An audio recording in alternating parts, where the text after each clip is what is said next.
ஒரு சில நாள்லலாம் நம்ம எதிர்பாராத சில இன்சிடென்ட்ஸ் நடக்கும். அந்த மாதிரி தான் இன்றைக்கி எங்களுக்கு என்ன நடந்துச்சுன்னா, பால்வாடி போனால் செட் ஆகுமான்னு தெரியாமல் போனது தான். ஆனால் அங்கே போய் பார்த்தா தான் தெரியுது, பாப்பா அவ்வளோ சந்தோஷமாக என்ஜாய் பண்ணி குழந்தைங்க கூட விளையாடுறது.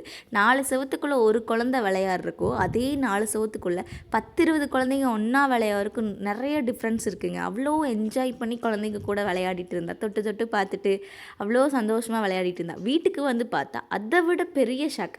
தம்பியும் அப்பாவும் ஆறுவட கோயிலுக்கு மாலை போட்டு போயிட்டு வந்திருந்தாங்களா, வரும்போது விளையாட்டு சாமானம், அப்புறம் பால்கோவா, அல்வா, பாப்பாவுக்கு ஜட்டிங்க கலர் கலராக இதெல்லாம் வாங்கிட்டு வந்திருந்தாங்க.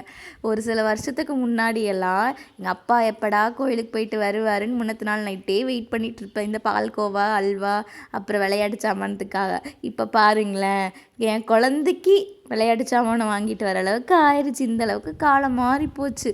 ஆனால் சொல்ல வார்த்தையே இல்லைங்க.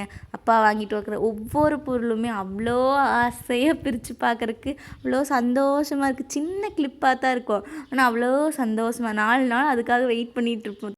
இதில் என்ன ஒன்று மாறாத விஷயம்னா, இந்த பால்கோவா அண்ட் அல்வாவோட டேஸ்ட்டு தாங்க. நான் குழந்தையா இருக்கும்போது எப்படி இருந்துச்சோ அதே டேஸ்ட்டோடு இப்போ வரைக்கும் அப்படியே இருக்குங்க.